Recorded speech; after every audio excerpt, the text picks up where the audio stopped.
Right, behave.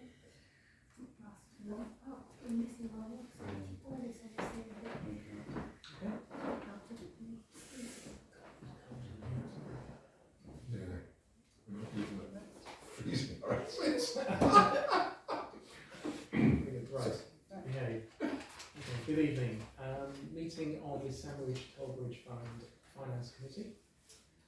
And first of all, can I ask Town Clerk for any apologies for absence? There are. Just a piece of paper.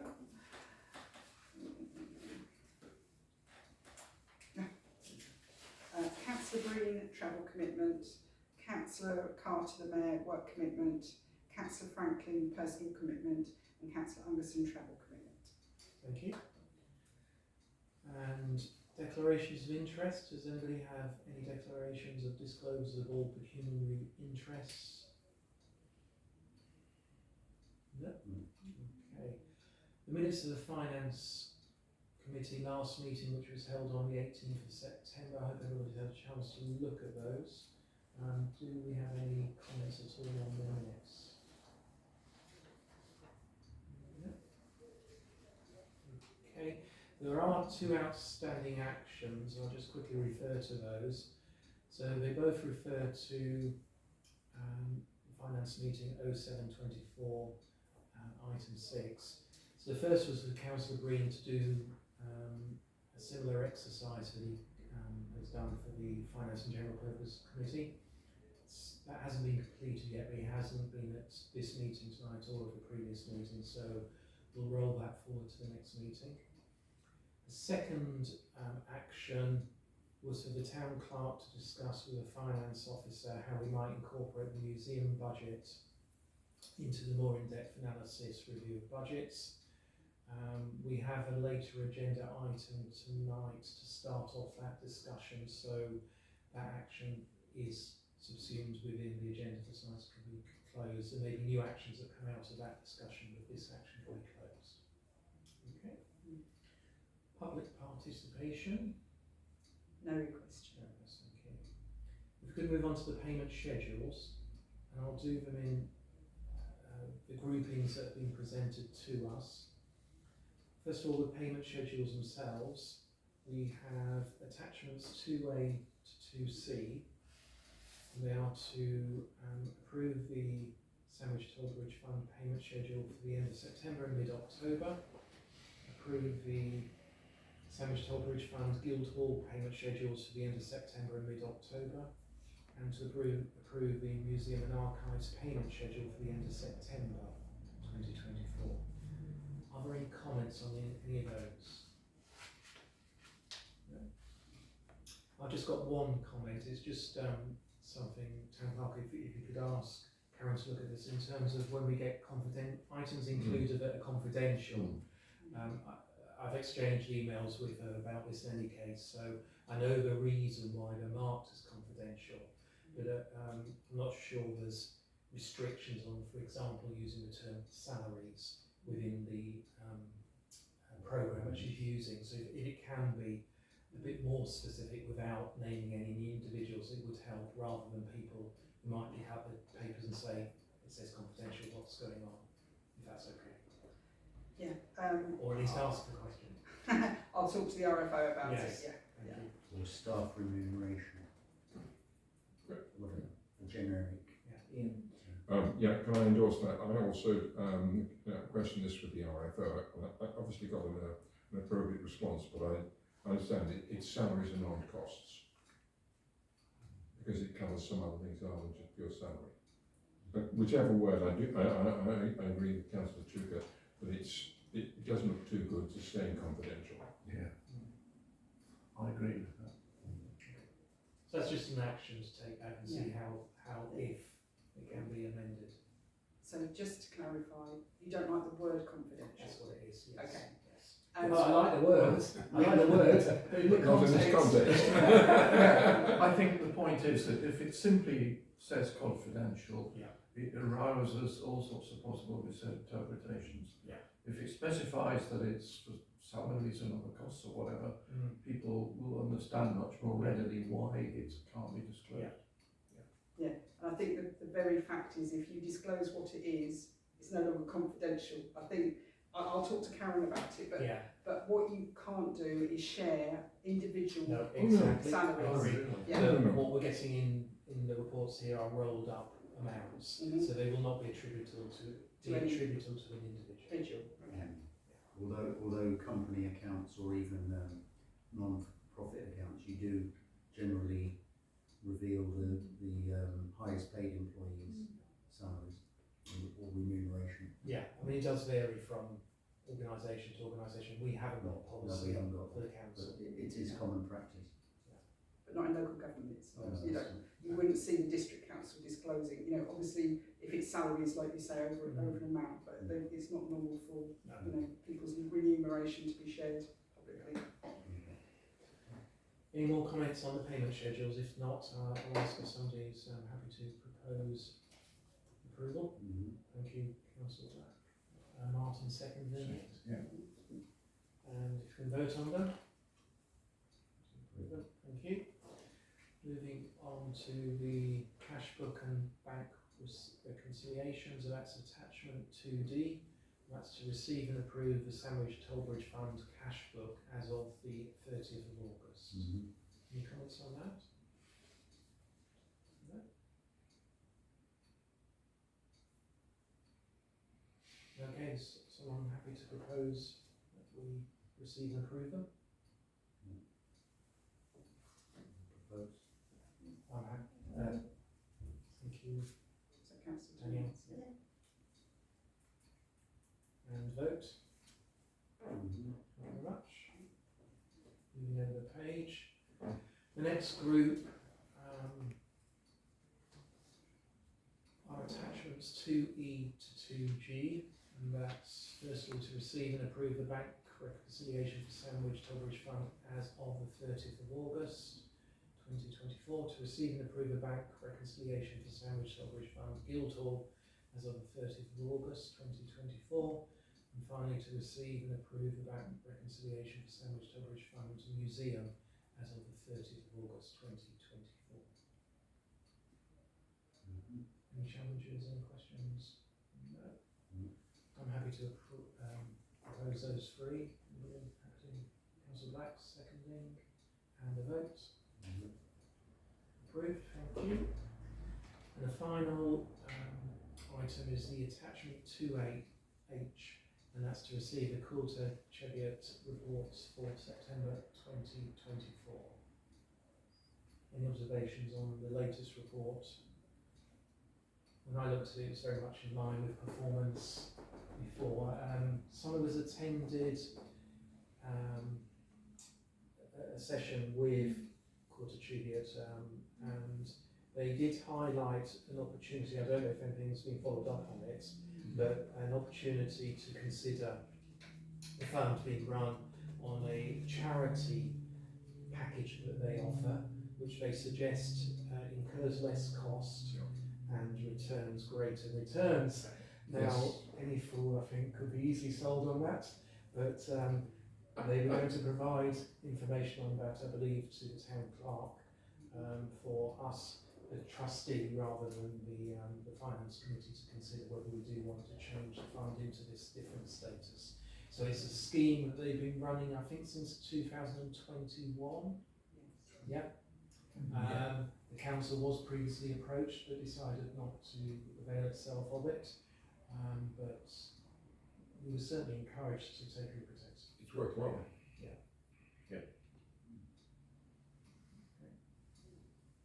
Any other observations on the Coulter Cheviot reports this time round? No. It's standing still as far as I'm concerned. Yeah. You know, the fund is staying as it is, unfortunately. I think we need to keep this under review, obviously. There is an issue that's come up for me recently about transaction costs. Every time there's a share trade, we pay a fee for that, and we don't necessarily control the number or character of those transactions. So. Okay, so is anybody happy to propose that we receive the reports? Yeah. Okay, second, so I've got Martin's proposed, Colin has seconded, and should we vote on it? Thank you very much. The next agenda item is an item we've already covered in the Finance and General Purpose Committee, and it was my update on the Assets Working Group, and it was to receive and note the reports regarding the status of the working group, to approve the recommendations, including the appointment of Councillor Breen as chair of the working group, to approve a reduction in the scope to the single bullet that's listed in the report, and to clarify the position in terms of governance for the role of the property manager. Unless anybody feels they need to go through the debate again, would someone like to propose that we accept each of those? I would propose we accept each of the recommendations, i.e. Councillor Breen be the chair, the scope of the working group be reduced to focus purely on the first bullet point, and that the property manager will still have the opportunity to report to the working group on his work. Thank you. Councillor Bennington's have to second it, and unanimous. Thank you. Right, moving on to agenda item 7, museum and archive accounts, visibility of costs. So I'll pass across to the town clerk in a moment, maybe to introduce a report that's been produced by the finance officer. Thank you. I suppose sorry, I'm just going to say, the context of this is that there are murmurings at times by some councillors that somehow the museum and archives, there's a lack of visibility around their accounts, how it's funded and how the money is spent. Now I think the diagram that the finance officer has done is very clear to me and very simple to understand, so if pass on thanks to her for that, and I think this has been circulated a number of months ago, so I'd really welcome views of those that are really, who have some concerns, if there's anybody in this room, is about what do we need to drill down beyond this. So, thank you. Yes, so as you say, this is a direct result of queries about how the expenditure and the income and everything, and how it's split. So this is to explain the breakdown of the Sandwich Tollbridge Fund museum costs and income to committee members.